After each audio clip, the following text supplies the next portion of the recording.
Larry Lawrence here, live for his very first episode of Larry's New Wrestling Podcast. Once again, we'll be talking every week about old school wrestling. Yes, I said old school wrestling. Why? Because old school is the best. I can tell you, I don't know what the hell that was, honestly. I just did that because I had no other reaction for you at this moment in time. It's my first episode, folks. Trust me, we're going to have hiccups. We're going to have all kinds of interesting screw-ups. I feel like there's something on my screen here even. Okay, see, I feel better now. It's not a crumb on my face. I gotta clean my room. Anyways, welcome to the show. We're going to be talking about NWO The Revolution documentary. That's what we're going to be talking about today. I'm going to take you through time, folks, to a year of 1996 when the wrestling business changed forever. And why did it change forever? Is because the NWO. Once again, I had the shirt. I had it, but today I'm wearing Bret Hart. I decided to wear Bret Hart because he's a long-time influence, a long-time mentor. And I am of the old school. Once again, one of the most technical wrestlers of all time. Once again, this is about NWO Vengeance, but I will be referencing all kinds of people in the future. I hope to have these individuals on my future podcast, and I really want you to enjoy Larry's New Wrestling Podcast. And once again, we're going to be talking about NWO The Revolution, a documentary on the WWE Network, because I subscribe now, $9.99 a month. I know.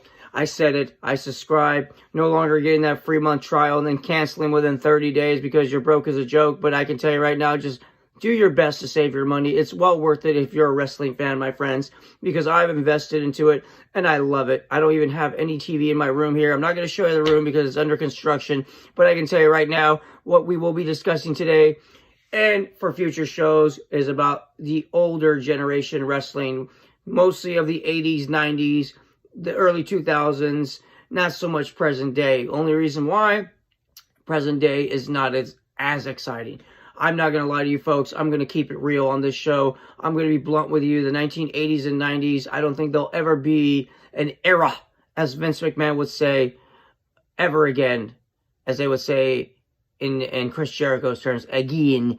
But there is a lot of activity going on from the old school folks. I can tell you why, because people cared back then. People wanted to watch back then. The arenas were jam-packed to the rafters. 1980s, Hulkamania was running wild, which evolved into the mid-1990s, which we'll be focusing on today, when Hogan, Hall, and Nash, who jumped ship from the WWF at the time, go to WCW. Now, I thought this was going to be the newest revolution when it comes to WWF versus the old school NWA, now currently WCW, bought by Ted Turner. I'm not going to get into a history lesson for you because that's boring, but do your homework. The territory time was when basically Vince McMahon Sr. and the NWA was separate, folks. They were territorial everywhere there was wrestling. But then Vince McMahon bought everything in 1985. He pretty much revolutionized wrestling by having everyone say the WWF is not just territorial, but it is all over the world and all over the United States. And I guess that would be the world technically, right? But anyways, I told you we're going to have hiccups. I'm not thinking straight. All I can tell you is that, and I'm stone cold sober, 1.5 years, my friends. Yes, I said stone cold sober. So there's no excuses here. There's just hiccups of my memory because when you get older, kids, you tend to forget. All I'm saying is this, folks. This is going to be a very intense show. I'm solo. It's going to be edited by my longtime personal friend who will remain nameless. I'm sorry, I'm not going to give you a plug for more business. You know who you are. Anyways, my folks, we're going to have a great time here. The NWO basically is a version of bad guy wrestling where you think that bad guys were supposed to be booed. No. The NWO was cheered. It was one of the most epic times in professional wrestling. Merchandise was selling off the hook. Everyone, any corner you turned when I was in college, gives you an idea when I was a part of the NWO. for life. I can tell you right now, I couldn't go around any corner of my college first semester without seeing someone rocking some type of wrestling gear, mostly NWO stuff. It was the hottest thing in 1996. It was the hottest thing in wrestling. Nothing had ever been this hot in a long time, and it's because it just revolutionized the sport. Unfortunately, marketing and too many cooks in the kitchen caused it to fail, but when Vince McMahon bought it, we're jumping all over the place, folks. That's what this podcast is going to be like. When Vince McMahon finally bought WCW in 2001, it just lost a lot of its steam, and it didn't exist really anymore. It was done. It's because from 96 to 2001, wrestling had some problems. I went to WCW shows where it was an empty place. Monday Nitro in 2000, it was sad. Empty seats everywhere in Irvine. I remember it. It was very scary to see it go from its peak, where I was going to Halloween Havoc 96, where I saw Kevin Nash and Scott Hall win the tag team titles against Harlem Heat. And I tell you, man, Vegas was hot. I'd never been to Vegas. I'm 18 years old, and I couldn't believe my eyes, man. I was just so happy that I was there. I was present. I was a part of something special. And I wasn't even legal to gamble, but I kept chasing around everybody in the casino, going and trying to find everyone, getting photos with everybody, because I didn't really go to my first wrestling show until I was 16. I've also worked in the wrestling business, in the independent wrestling circuit, and as a wrestling manager, Sheikh Hassan #1. And I've had the opportunity to manage a lot of big names, and I'm not going to name drop because that's not my style. I'm just happy to have worked with these individuals, to have been blessed to manage and to be a part of it in the indie scene. And I am forever damaged with a guitar shot over the head, if you can figure that one out, who hit me over the head. And it left me with permanent hearing damage called tinnitus. No regrets. I don't regret anything I did in professional wrestling. I worked in the indie scene. Unfortunately, never took it to the next level, but I've worked with WWE wrestlers who perform stand-up comedy. I've produced shows with individuals who use their thumbs, and I can tell you right now, there's a lot of people that I'm going to be working with in the near future, but I want them to be on this podcast. We're going to start doing some Zoom interviews because of the coronavirus. By the way, I hope you're staying healthy and happy out there in technology land and doing whatever it takes to be healthy and happy. But we're going to be doing these shows for you folks. I'm hoping to do at least maybe once a week. We'll keep it at that. I don't want to get too crazy with this. I want to start to come up with ways to edit it, to make it really cool for all you wrestling fans out there to enjoy this. And for you non-wrestling fans to learn more about professional wrestling. It's not fake. It's real. Because it is injury prone. People get hurt. These individuals put their bodies on the line, male, females. I can tell you right now, they are very little people, aka midgets. They do it all, folks. Wrestling has it all. It's a big influence on my life. My grandfather was murdered in 1986, unfortunately, when he was robbed in his liquor store. But I can tell you, folks, that he taught me how to enjoy that energy in the room, because he was so excited. A Middle Eastern Iraqi guy got excited about watching wrestling, and so did I. This 8-year-old kid lost his grandfather, but forever we have that bond. He got me into it. He got me into helping me understand when my sick father, I needed an escape. I watched wrestling. He was, not easy to deal with. But how did I get away? Saturday morning. Superstars. Wrestling Challenge on Sunday. Eventually I would watch pay-per-views. I was a big fan, but nobody in my family took me to my first show until I took myself when I was 16. I'm not mad. It just wasn't meant to be. And I got my leather jacket stolen that night in Oakland. Gangster. I caught him too, but they had it wrapped up like this. And I was like, wait a minute, I think you might have a jacket that belongs to me. And no, I think I saw something that looks like it down there. And I'm like, huh? So I believed it. It's a dumb 16-year-old, but I was by myself. My friends were back at the ring. I digress. I'm just saying I have great memories from even my first wrestling show at 16. Theft. Anyways, we're back to the NWO focus. So in 1996, we really had a good time. We really enjoyed our shows. We really enjoyed watching the Monday Night Wars, going back and forth between WWF, but I was more a WCW guy. I didn't like the vulgarity. Yeah, I just did it. Anyways, I didn't like the negative press it was getting from teachers saying that their students were flipping them off. Nothing against individuals who did that, but I digress. I loved the old school. All the guys from the 80s that jumped ship to WCW. It made me feel like change was happening. I wanted to be a part of that change. But then the WWF did come back, and then I really got into that too. So I started watching both shows and recording both ways, flipping the channels. I really loved wrestling in the late 90s. I became a fan again. I got addicted to both shows because I couldn't believe that there was competition to a degree of, like, they didn't really directly go at each other in the ring with each other, except for when the Evolution came about with WCW being bought, ECW being sold back to Vince, and I heard Vince actually put money towards keeping ECW alive. I don't know if that's a rumor or if it's actual fact, but that he funded ECW back in the day when Paul Heyman was still trying to make it work, because that way he had competition for WCW. I don't know, but you know what? The late 90s will never be touched again, and the NWO was a huge part of it. So I watched this documentary, and it really touched on a lot of stuff, and I wish that I really could have gotten more out of it, because I felt like they missed a lot, and I felt like they could have done a little bit more with it, because from the perspective of the fan, I really wanted to do a documentary back in the day showing the perspective of the fan. I still will probably do it, but it won't be as hot as it was from the late 90s, man. I mean, I'm telling you, that would have been the time. And I got even on Channel 2 News when they came to the Bay Area for Super Brawl. I was wearing a mask, and I got my mask up last minute, and I go, that's not real. It is real. It's a sport. I said, it's real. That's what I said. It's real.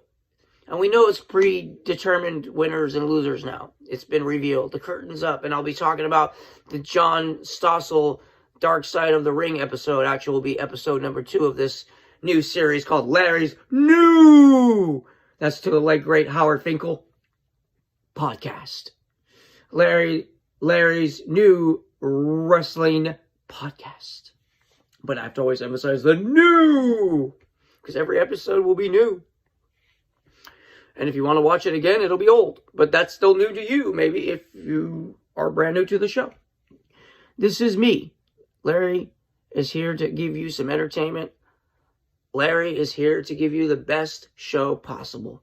And my friends, my name is Larry Lawrence. The name's so nice, they named me twice. And I tell you right now, I'm live in living color right here on your telescope. As the Macho Man Randy Savage will say, oh yeah, right here on the telescope, huh? Yes, I won actually a contest for WWE, and Billy Kidman said I did a really good impression. Did it end up getting me a job? No.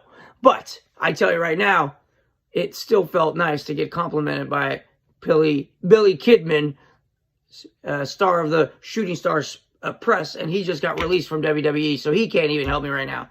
This is a really crazy time in wrestling. I said we were not going to talk about the current product, but pretty much arenas are empty right now because of the coronavirus. Nobody can actually put on a show right now because we're supposed to be social distancing. So wrestlers can be cleared and go to the shows. AEW, the newest wrestling company, which I try to get work with as well, but so far, no advancement yet there. I went to Vegas. I've done a lot of great things in this industry, except for get that ticket punched to WrestleMania. But eventually, I've been to it as a fan. But I'd like to have a check someday from either WWE or AEW. That's still a dream of mine. That's still a goal of mine. Not going to lie. Not trying to say that this podcast is going to do it, but I'm going to keep doing what I do best and be me. Just like the late Bobby the Brain Heenan, the late great Bobby the Brain Heenan. You talking to me? You see, I just did that because of Bobby the Brain Heenan, and there's no one in the room. And I tell you right now, folks, there's going to be a lot more of this because the shenanigans will be guests. I'm hopefully going to get some people on here to do some commentary with me because I think it'll be fun. But the NWO, the Revolution, the New World Order, NWO for life. And I tell you right now, I think it's in the laundry. I have an older shirt that I bought because I lost the original because I'm stupid. But I can tell you a lot of people really just gravitated to Hall, Nash, and when Hogan turned into a bad guy, that was like the craziest thing we'd ever seen in wrestling. Folks, this is why wrestling was hot in the 90s. Something that was so familiar was brand new. Hulk Hogan, the training prayers of vitamins, brother. What you gonna do when the 2.4-inch pythons run wild on you? That was a reserved version of what I used to do because I want to stay in frame. See, I'm even getting better at that. I'm learning how to be a professional videographer just from this right here, folks. Staying in frame. But once again, I listen to a lot of podcasts and I listen to shows, and I really feel like what we're missing right now in wrestling is fan interest. What I think is missing is that what the NWO brought to us. It brought us something new, fresh, edgy. The Attitude Era was edgy. All this was edgy. And is it because WWE's publicly traded that it's lost its luster? I don't know. But I can tell you, even when the WCW purchase took place, they could have done so much with those storylines, so much with it, but they didn't. They dropped the ball. Just like Stone Cold, they said, drop the ball. No, you put Stone Cold in a predicament, telling him that he had the job to Brock Lesnar. That's my opinion, folks. You heard it here first. But Stone Cold shouldn't have had the job to anybody. He's Stone Cold Steve Austin, man. He revolutionized the business. He's the one who pretty much won the Monday Night Wars for the WWEF. So basically, that's why he ended up taking over the business and stepped away gracefully due to injury. Kind of, sort of gracefully, but he had to. He'd paid his dues. He'd been a part of that era where people actually got into cars and got paid nothing to go from city to city just to be able to entertain. That's professional wrestling. That's what sports entertainment is, folks. It's something that you give your heart, your mind, your body, your soul to. That's why there's so many controversial moments, from murders to everything you can think of, that the mental state of mind isn't always safe and sound. But you know what, folks? This is going to be a very uncensored show. So if people don't like my opinion, tough. All I'm doing is going to be speaking from the heart, straight shoot. That's what they say, folks. Paul Heyman has done it. Many people have done it on camera. You straight shoot because you want to speak your mind.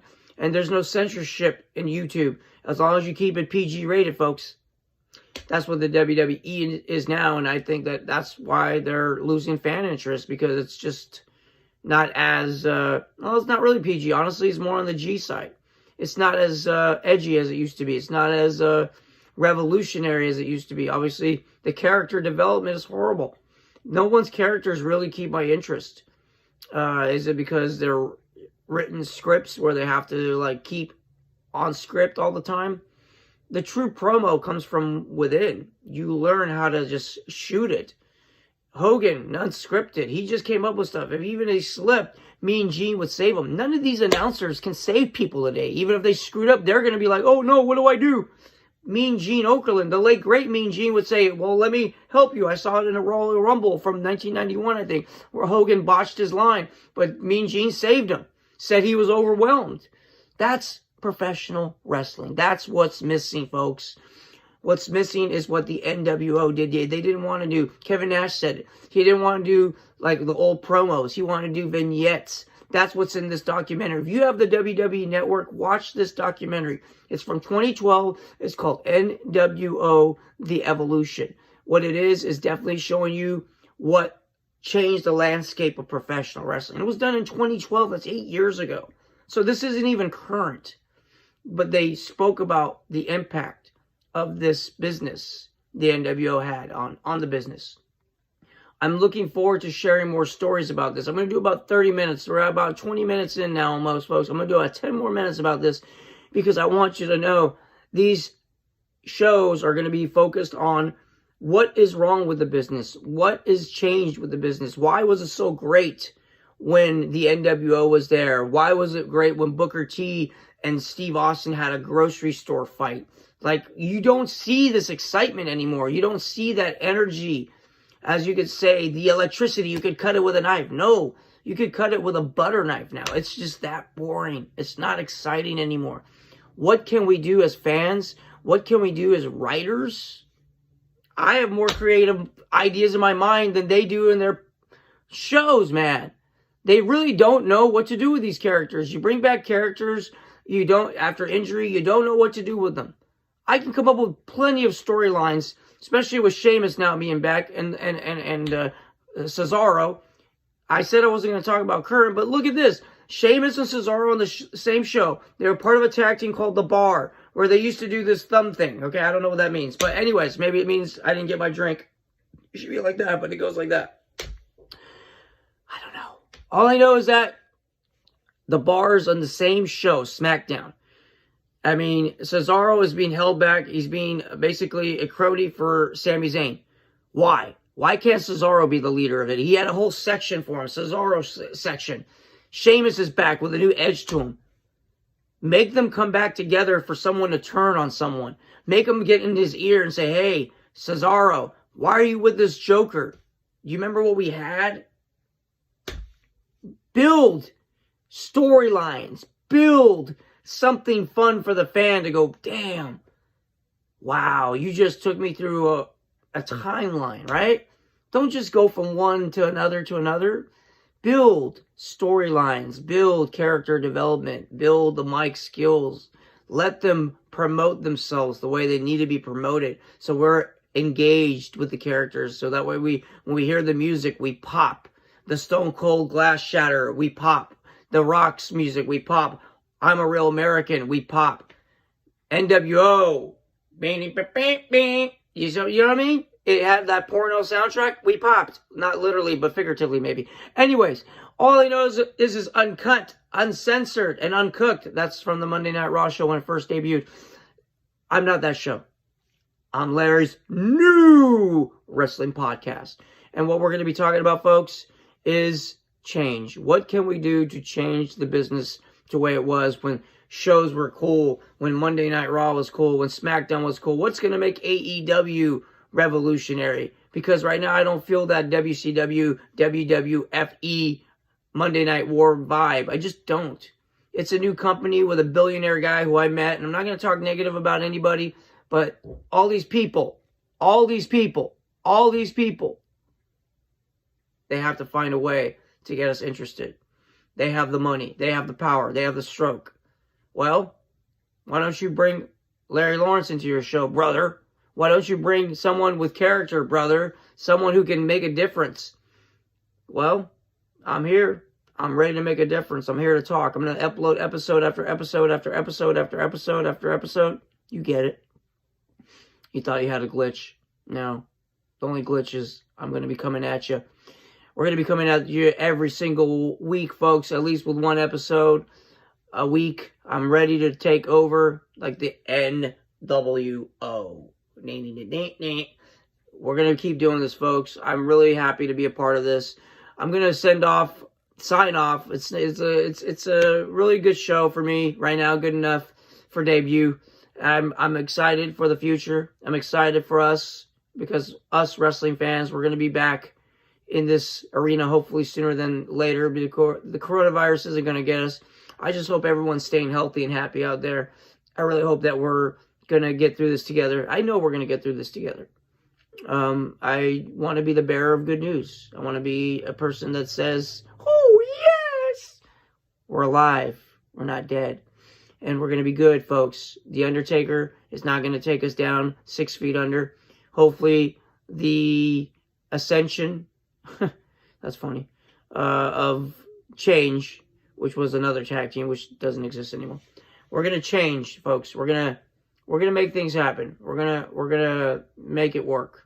We're going to get this ship going in the right direction. Oh, speaking of ships, I got to get out of frame real quick. This is one of my things in my room here. Pretty cool ship, huh?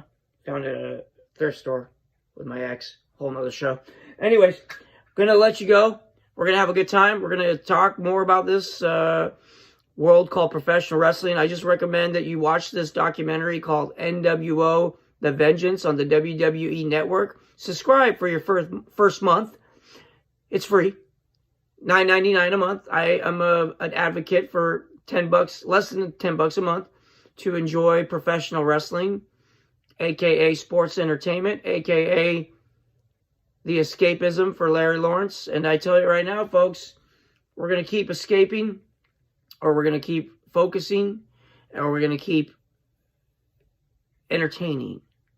That's what the name of the game is. We're going to keep entertaining you right there, and wherever you're watching this, and wherever you're going to continue, watch it from the toilet, watch it from the plane, I don't care. Just watch it. We're going to be watching new shows, but it won't be the same for me. I'm still going to be watching SmackDown, Raw, AEW. I'm not going to review them. I'm just going to watch them. And I'm going to keep coming up with ideas on how we can make the business better. I'm going to watch more and WWE Network's original content. I got so many shows that I could talk about. We're going to talk about Dark Side of the Ring.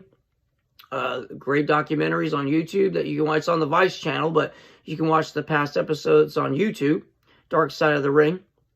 And I just recommend you check out the old stuff, because if you want to watch the current stuff, you may be turned off as a fan. But if you watch the old stuff, you'll see that wrestling actually did grab your attention in the 80s and 90s and the 2000s, the Ruthless Aggression era. I think after 2010, they lost touch. So I think for the last 10 years, as fans, we've been trying to find our place in somewhere and try to enjoy something about the product, but it's just, something's missing. But I hope that you're not missing, and that you come back and you watch, not Back to the Future, but you watch Larry's new wrestling podcast. Thanks for tuning in to episode 1. We might have some editing here, so hopefully you enjoy the final edit cut, whatever it ends up being. Either way, you tuned in. Thanks for watching. And I don't have a sign off yet because it's the first episode, but tune in. And, oh, I have one for you. This is how we sign off. Just remember, folks, thanks for tuning in to Larry's new wrestling podcast. Just remind yourselves as you go out there into the world today, do me something, do me a favor. Go out there and do me a favor. Simple, simple. Listen up. Your life is whatever you make of it. Just go out there into the world today and do me a favor. Simply make it a great one. Thanks for hanging out.